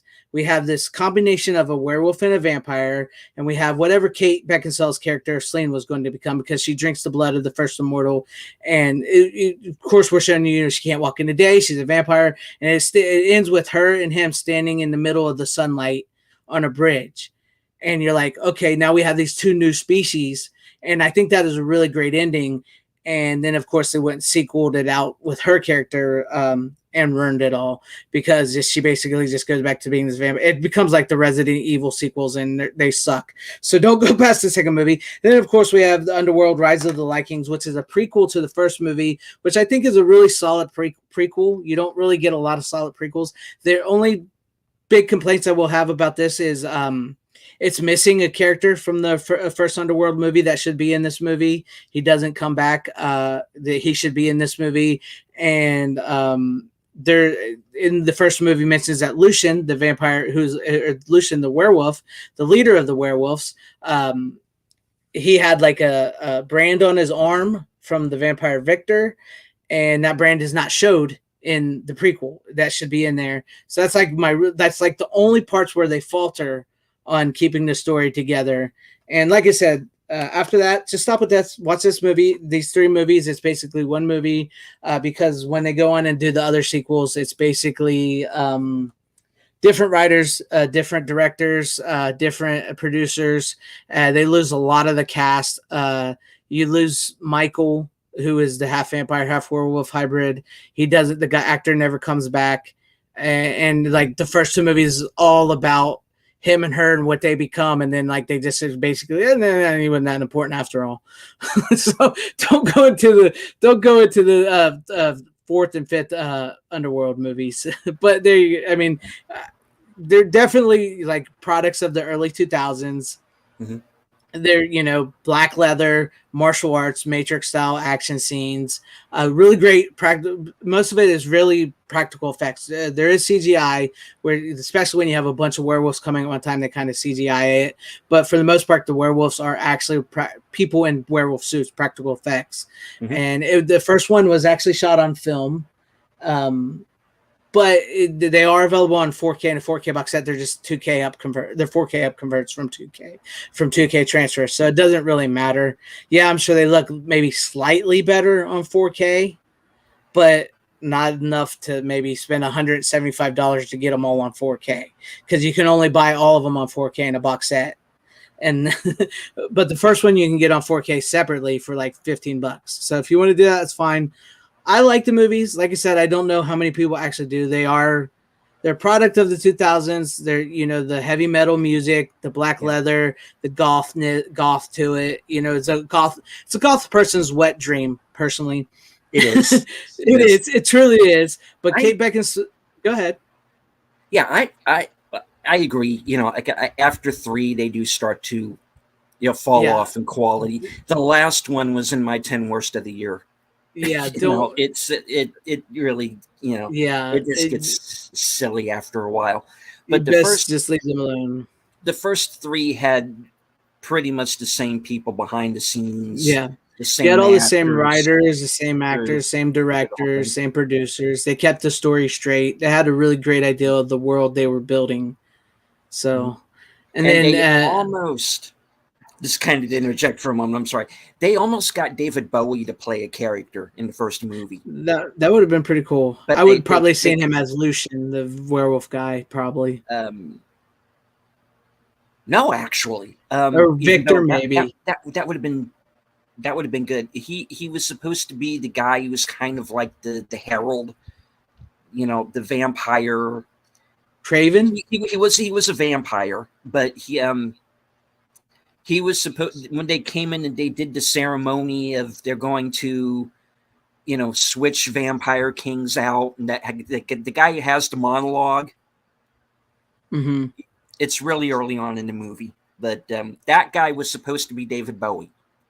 I could see that. But they couldn't get him because of it was a schedule thing. He almost did it. He wanted to do it, but that would have been pretty cool. It was a schedule thing, and they couldn't pin him down. That's pretty cool. But yeah, I enjoyed them. They're fun movies. The first three are really fun movies. And you, like I said, you can tell with the first two movies, they're 2 hours long. The first movie's 2 hours, second movie's 2 hours, and they have a budget. They have the special effects are great. And by the time you get to the fourth and fifth movie, the budgets are immensely lower. All the cast is gone, save for Kate Beckinsale, which, yeah, she's awesome, but she's really phoning it in the last two. You can really tell she's just phoning it in, So, yeah, just stick to the first three. It tells a really great story. It's basically Romeo and Juliet set in the vampire werewolf world. That's all it is. And it's really sad because they really set up, I think they should have just stopped at Evolution and did the prequel. And that would have been fine because they really set up this great ending where we have these two brand new species of coming from vampires and werewolves, setting up a new species. And where would that lead? What would that lead to? That would have been interesting just to leave it there, to let your mind wander. So, yeah, they should have never went past that. But that's my final picks of the night. That's it. That's all I have. Tom, if you're ready, if you're good to go. I'm getting there. Sorry about that. That's okay. That's okay. Let me turn off this thing here. That's my final picks of Sorry. the night. That's it. That's all I have. Tom, if you're ready. That sounds awesome. Sorry about that. That's okay. That's okay. Okay. Yeah, Okay. because I was doing some stuff here in background. But yeah, I don't have a movie for my last thing. But as you know, I've been doing this show called Tom's Attic Attack, where I've been showing off. The first few episodes have been all about Teenage Mutant Ninja Turtles 1990 cards, but I'm going to do much more than that. And eventually I will be getting into these like comic book adaptations, storybooks, and souvenir magazines were a big thing for a long time too. In fact, that's what I have here for you guys today. Let me just get this here real quick. Yeah, I've been curious because I loved your Tom Addicts Attack stuff. So I'm excited to see what you brought us here. So yeah, I just want to get like one more scan here. So I'm going to show you guys, and then I'm going to show you like some really good scans, hopefully, so you can kind of see the quality of more quality out of it. Anyway, so yeah. But anyway, I'm gonna get this going, and then I'll get started here. Okay. Dude, take your time, man. Well, we wait. We wait with bated breath. Some of these are kind of embarrassing. I'm gonna say it right up front. That's okay. So we'll go there first. This is probably one of the more embarrassing ones here. The official visual story guide to The Force Awakens. That's okay. I mean, we were excited for the first Force Awakens. We were excited.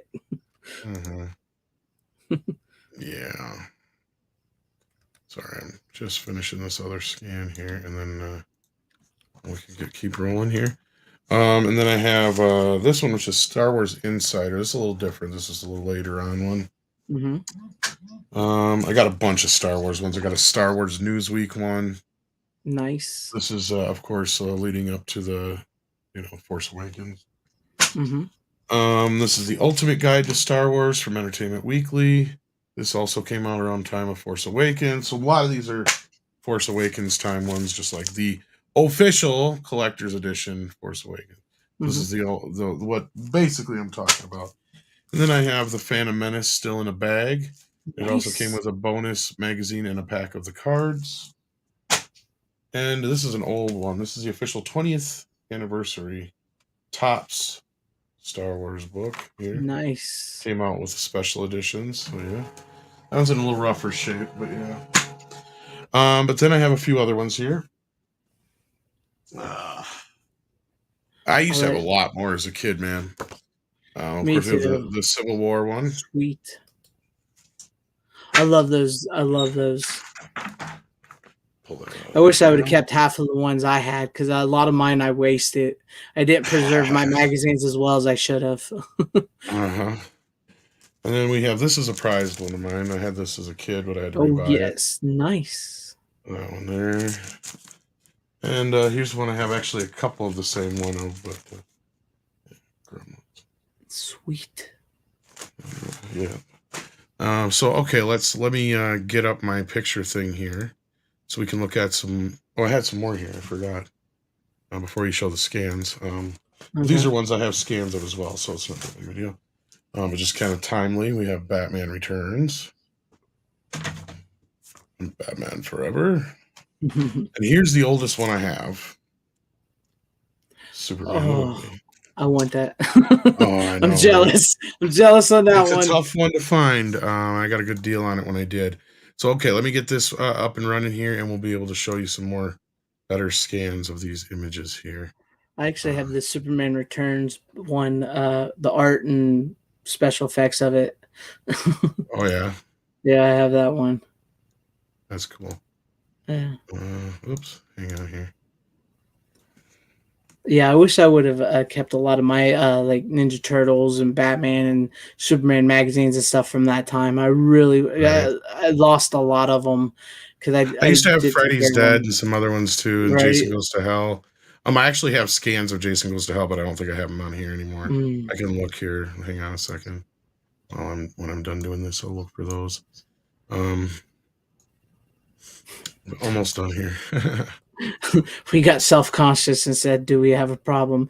Maybe a little bit when we were younger, like, should I really be keeping these? And then I regret not keeping them because I should have treated them like I did my comics, because I still have my comics from when I was a kid, and I still have my movies, certain movies and stuff like that. I never really kept my magazines like I should have. I have a few, but not a lot left. All right. Yeah. Okay, one more second here and I'll be ready to roll. Okay. Let me double check. Okay. Should be good. Present. Okay, because I got like a little slideshow here going. Okay. And I mean, all these aren't going to be the biggest or best of quality even through here, but I mean, if anybody would like any scans of these, feel free to let me know. I don't have entire scans of all the magazines, but I do plan on doing them for the videos anyway. So if anything, just hold out for the movies, or when I get to them on the videos, and you can kind of pretty much go through them with me too, if not. But yeah, here's a closer look at Gremlins. And then we've got, here's a page from inside. That's cool. That one there is kind of a more rare picture here. Whoa, I didn't mean to zoom in that much. Yeah, I don't think I've ever seen that one. Yeah. That's what I love about these, is sometimes you get some rare pictures, sometimes you get some deleted scenes. That's the back of the magazine there. It's a nice picture. That's a rare one too. That is a good one, yeah.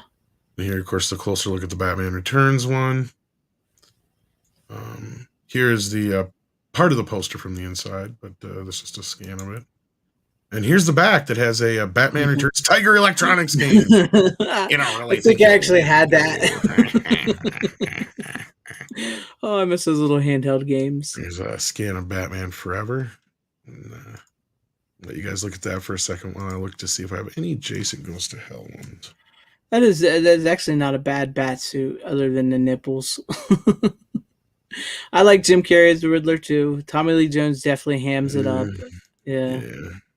There's just a page from the inside there. You can see a nice image of Val kicking some ass. There's one of him by the Batmobile.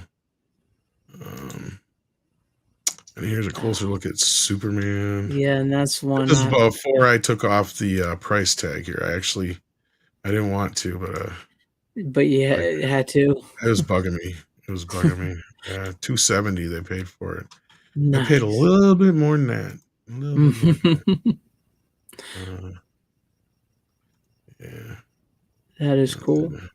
That is cool. One. And this is what took me so long, is I was putting these 2 pages together out of the scans. I was trying to scan them very carefully while, yeah. So. That's cool, though. I like that. Here's a nice shot of inside with the fan. That's cool. I love looking at these, man. I love looking at these. But here's what's really neat about this one. It has an old ad for The Shining. Look at that. That's cool. That's sick. I like that. Isn't that weird? That is weird. Oh, man. Cool.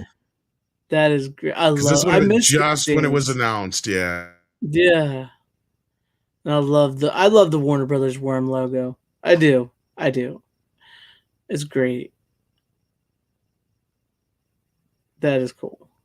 So there you go. I thought that was kind of a neat thing to show. That was pretty cool. I like that. Kind of a preview of things to come on Tom's Attic Attack.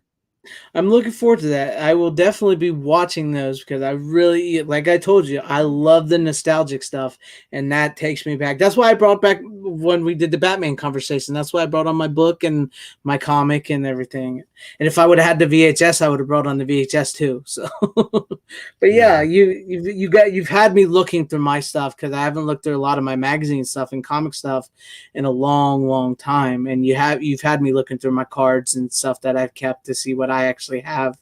So that's awesome. I dig that stuff. Great stuff. Working on getting some more. So that's cool. I can't wait to see what you got. But yeah, it's going to be kind of like an archive because I'm even doing like each card every day for the shorts, and I'll try to do that for as many as I can. And then, like I said, when I get to the magazines, I'll probably actually go through the whole magazine visually as I'm talking about it. I won't probably read it all, but I'll have it all on there so everybody can kind of, follow along, or at least it'll be archived. Right. And it sucks though when you try to go on because you do go on eBay. I have myself. Yeah. I've looked up Fangoria magazines and stuff. Does anybody know, like, do they do bigger scanners and stuff? Like, it'd be nice if I could find one where I could do, an open page on a magazine or a comic book without ruining, I don't know. Because the one I got here only does like one page size. One page at a time. That's like about all I have up there. But yeah. Yeah, you can. I thought that maybe was a fun way to end the show. That was. That was. I mean, like when we say, I know we always, it's physical media and we usually, it's movies, but physical, like those magazines and books and comics and stuff, that's physical media as well. So yeah, that's more than welcome here. That's cool. I really like that. I'm maybe going to have you send me some of those Superman pictures from that magazine. Yeah, no problem. Yeah. I would love to look through that and read some of that stuff. It's fun reading those old articles. I went back and read some like, Starlog articles a while back I found online. I was reading like with Freddy about Freddy and stuff like that, and what was the other one? Like Godzilla movies that were never made and all kinds of stuff. I was just reading through it. It's just like I love those old articles. They're fun to read. So yes, definitely. But with that being said, anybody got anything they want to say before we close that out? I guess. Steven. All right. Well, I'll close it out as I normally do. Good night. Take care. Stay strong, because this is how we win. Yeah. All right. And check out Steven's channel. Make sure you check him out. Subscribe to him if you enjoy his content. Good night to everybody in the chat. Good night to you, Steven. Good night to you, Tom. Thank you guys for being here. I'm surprised we didn't have Runner pop in it. I'm really surprised we didn't have Runner pop in the chat and say, "Can I come on, guys? I'm almost home. I'm done. I got like 12 movies." Yeah, Can I come on for like 5 minutes? I got 12 movies. This poor kid still got some left over from last time. I know. Oh, and I told him to wait on a couple of them that I hadn't watched yet. Yeah. I was gonna. What's out because next week is our 100th episode. We will have 100 episodes. Oh my God! Do we have to have 100 movies to talk about? Hopefully not. What? Actually, not to to like totally derail the show.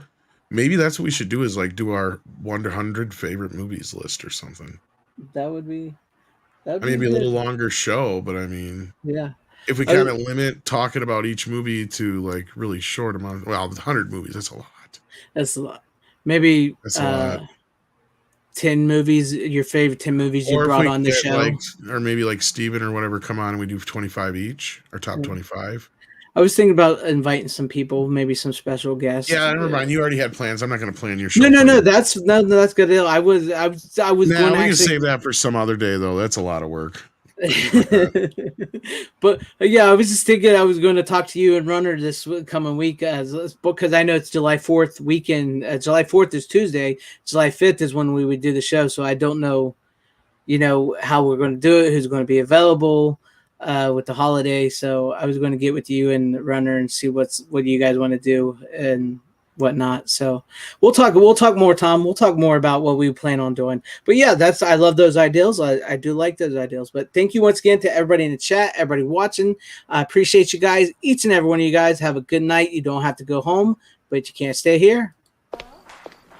How you doing? Bitches leave.